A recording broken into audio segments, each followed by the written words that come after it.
Apolo em Corinto. Depois de deixar Corinto, Paulo trabalhou em Éfeso e a caminho de Jerusalém para assistir a uma festa que se aproximava, e por isso a sua permanência em Éfeso foi breve. Debateu com os judeus na sinagoga e a impressão exercida sobre eles foi tão favorável que insistiram para que continuasse o seu trabalho entre eles. Mas como o seu plano de visitar Jerusalém o impediu de se demorar, prometeu que, se Deus quiser, voltaria. Está em Atos Apóstolos, capítulo 18, versículo 21. Aquila e Priscila tinham-no acompanhado até Éfeso, e Paulo deixou ali para continuarem o trabalho que ele tinha começado. Foi nessa altura que chegou a Éfeso um judeu chamado Apolo, natural de Alexandria. Era um bom pregador e conhecia muito bem a Sagrada Escritura. Está em Atos Apóstolos, capítulo 18, versículo 24. Ele tinha ouvido a pregação de João Batista, recebido o batismo do arrependimento e era uma testemunha viva de que a obra do profeta não tinha sido em vão. O relatório que a Escritura apresenta de que o Apolo, aquele estava instruído no caminho do Senhor, falava com entusiasmo e ensinava de uma forma muito exata acerca de Jesus, ainda que só conhecesse o batismo de João. Está em Atos Apóstolos, capítulo 18, versículo 25.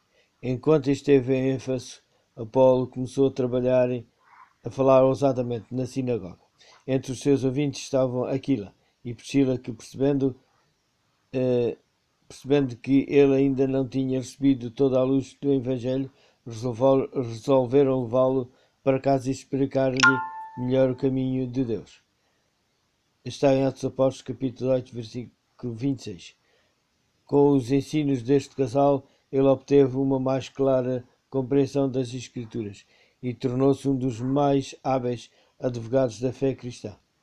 Apolo estava desejoso de ir para Acaia, e os cristãos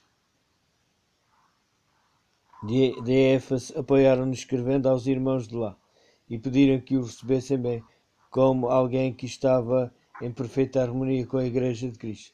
Seguiu para Corinto, onde em trabalho público e de casa em casa demonstrava diante de todo o erro de todos o erro dos judeus.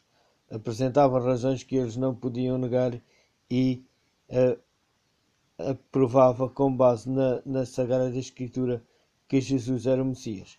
Atos Apóstolos, capítulo 18, versículo 27 e 28. Paulo tinha plantado a semente da verdade. Agora foi Apolo que a regou.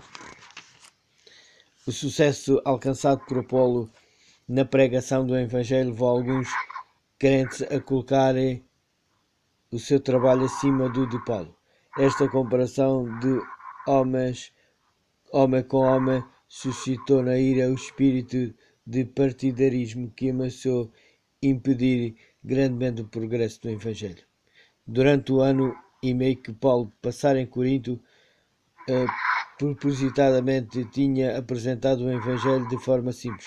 Não foi com grandes discursos e muita sabedoria que ele se tinha apresentado aos coríntios, mas como um homem sem forças, cheio de medo e ansiedade. Mostrou-lhes o Espírito e o poder de Deus, para que a sua fé não se apoiasse na sabedoria dos homens, mas no poder de Deus. Paulo tinha necessariamente adaptado à sua maneira de ensinar as condições da igreja. Irmãos, pela minha parte não pude falar-vos como a pessoas que vivem do Espírito, explicou-lhes mais tarde, mas como a pessoas muito apegadas a este mundo, como crianças na fé. Dei-vos leite a beber, não vos dei comidas fortes,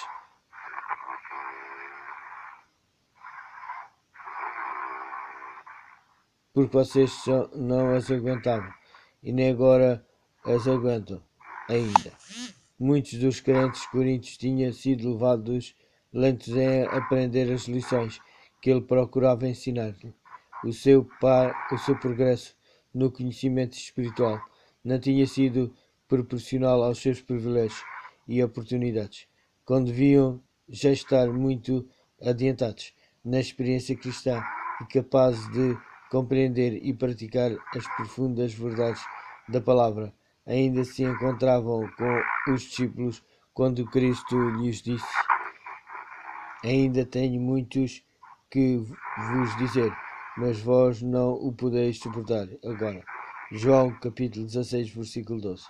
Inveja, desconfiança e acusações tinham fechado o coração de muitos dos crentes coríntios para uma completa obra do Espírito Santo, o qual penetra em tudo, até nas profundezas dos planos de Deus. 1 Coríntios capítulo 2, versículo 10. Podiam ser sábios em conhecimentos seculares, no entanto, eram meninos no conhecimento de Cristo. A tarefa de Paulo tinha sido instruir os crentes coríntios nos rudimentos no alfabeto da fé cristã. Tinha sido obrigado a instruí-los como se fossem pessoas ignorantes sobre as ações do poder divino, sob o coração. Nessa altura ainda eram incapazes de compreender os mistérios da salvação, pois quem confia na sua inteligência não aceita aquilo que vem do Espírito de Deus. Para esse são coisas sem sentido, não os pode compreender, porque só com a luz do Espírito elas se compreendem. 1 Coríntios capítulo 2, versículo 14. Paulo tinha procurado lançar a semente que outros deviam regar.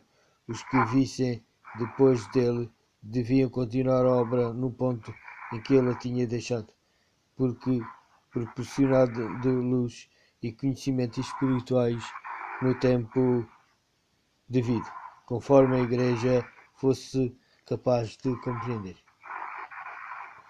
Quando o apóstolo se empenhou na sua obra em Corinto, sentiu que precisava de introduzir com muito cuidado as grandes verdades que desejava ensinar-lhes.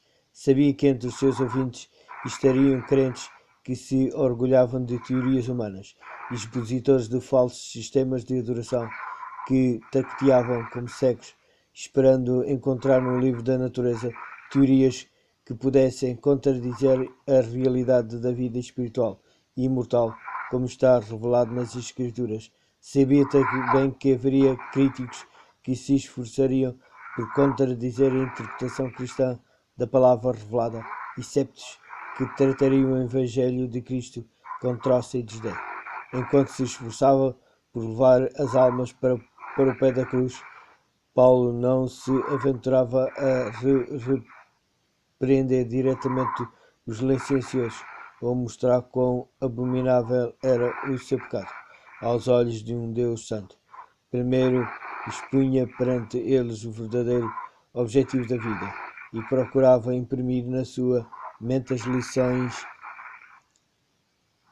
do Divino Mestre, as quais, se fossem recebidos, tirá-los-iam do mundanismo e do pecado, para a pureza e justiça. Frisou especialmente a piedade prática e a santidade que deviam alcançar os que desejavam ser considerados dignos de um lugar no reino de Deus. Ansiava ver a luz do Evangelho de Cristo, arrancar as trevas do seu espírito, para poder ver como as suas práticas imorais eram ofensivas à vista de Deus. Por isso o peso dos seus ensinos, entre eles era Cristo, e este crucificado. Procurava mostrar-lhes que o seu mais fervoroso estudo e a sua maior alegria devia ser a maravilhosa verdade da salvação, mediante o arrependimento para com Deus e a fé no Senhor Jesus Cristo. Os filósofos desviam-se da luz da salvação, porque ela envergonha as suas orgulhosas teorias. Os mundanos recusam recebê-lo, porque ela superá-lo-ia dos seus ídolos terrenos. Paulo viu que o caráter de Cristo precisava de ser compreendido antes dos homens poderem amá-lo, ou antes contemplarem a cruz com os olhos da fé. Aqui devemos começar o estudo que será a ciência e o cântico dos remidos, através de toda a eternidade. Apenas à luz do Calvário, o verdadeiro valor da alma humana pode ser avaliado. A enobrecedora influência da graça de Deus muda a disposição natural do homem.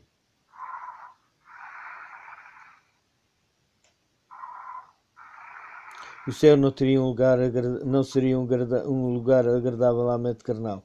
O seu coração natural não santificado não sentiria nenhuma atração para esse puro e santo lugar. E se lhes fosse possível lá entrar, nada encontrariam com que se identificassem. As tendências que controla o coração natural devem ser subjugadas pela graça de Cristo, antes que o homem caído esteja em condições de entrar no céu e partilhar da comunhão com os anjos puros e santos.